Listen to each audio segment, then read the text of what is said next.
June 23rd, 2026.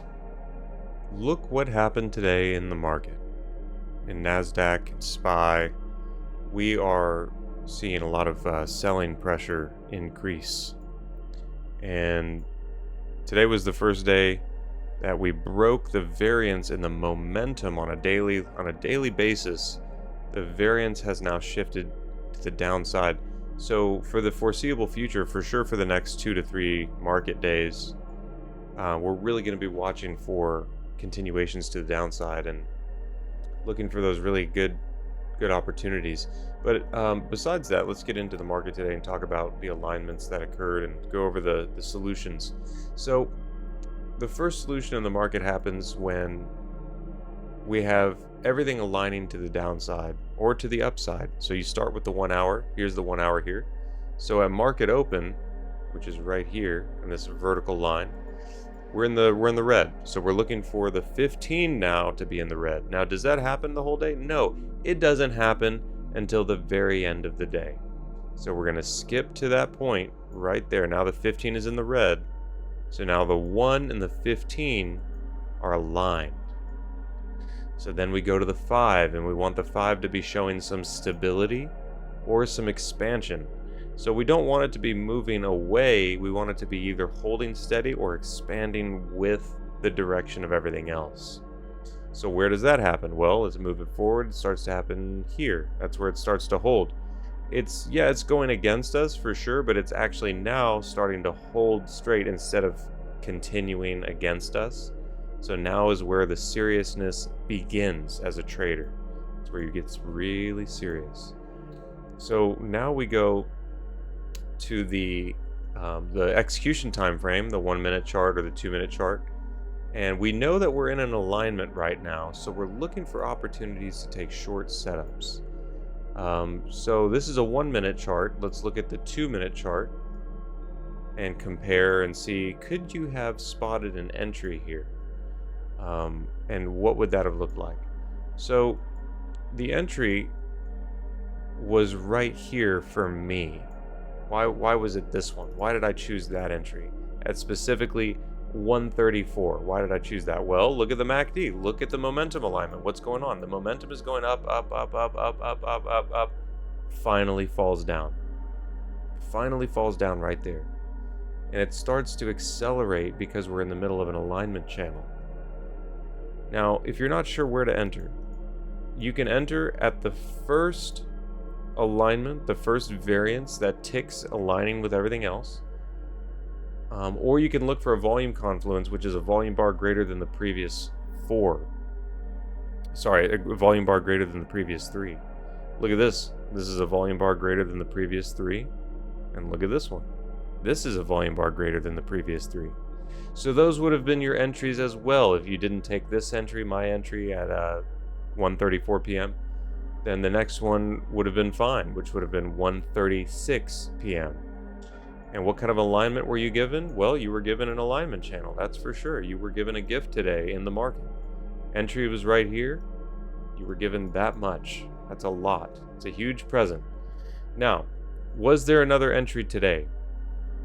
We're going to lock that one there to mark that on the chart. And let's look at the next alignment channel that occurred. The next alignment channel that occurred was basically right here. The next alignment entry. Why was this an entry? Because we had a pullback and then it realigns. Pullback, realigns. Now, this would have been a loss. Definitely would have been a loss right there. So we're going to mark that one as red. So if you're using a 1-to-1 ratio and you're risking the same on every trade you take, then right now you are at a even. You've won one and you've lost one. Moving forward, did we have another opportunity? No, we didn't. The rest of the day, the 5 minute is now going to be moving against us, not aligning to the downside. So for the rest of the day, we have no more alignments to the downside. And furthermore, all this stuff that happened in the middle of the day, there were no alignments either. So today there was really only those 2 trades. One was a win, one was a loss, which means you would have lost or finished the day at break even at 0. Now, one more thing, one more lesson. Out of this win and loss, why would you take one and not the other if you were to choose, if you were to pick? This is what you need to be thinking about. Which one would you take? So, and why? What's the differences? The difference is this win right here had cooled off in the momentum. See how the momentum came all the way up and cooled off, gained potential energy? This entry right here, it was pretty much overextended. It hadn't really cooled off yet. So it's just something to think about. Both are valid entries. Both could have been wins. Both could have been losses.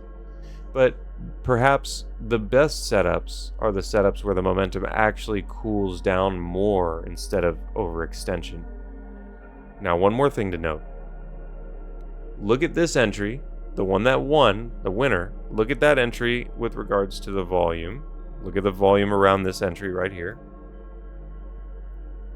Now look at the volume around this entry, which would have been a loss. So it's important to keep in mind those two things.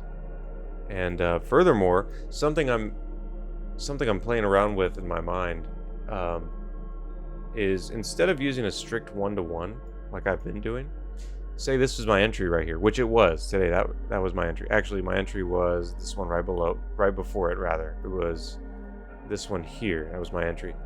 So I've been thinking about doing something instead of what I'm doing now, which is just setting a strict 1-to-1 and letting the trade play out. I've been thinking about instead of a 1-to-1, what if I were to do something like this? Here's my entry candle. Here's the stop loss. I would normally put the stop loss at the top of the candle, the base of the candle, right? But what if I started to slant my stop losses? What if I started, instead of just a 1-to-1 flat bar, what if I started to slant them like this so that, you know, as the trade unfolds, as time unfolds, because this is a function of time, my losses are minimized and I just allow the trade to unfold more often. What if I do that more often, right? Then instead of just a 1-to-1 win, which that's cool, that's a win, sure, that's a win. But instead of a 1-to-1 win, what if I allow it to just keep running beyond, with this slanted line that I draw, right? Then I'd be able to capture more, then I'd be able to capture even more, and I'd be able to capture even more on those trades where it gives it to me, you know? Something I'm thinking about. Either way, 1-to-1 strategies are profitable over the long run if you maintain over a 55% win rate, which we in fact have. And with all that being said, I will see you in the next one. Take care now.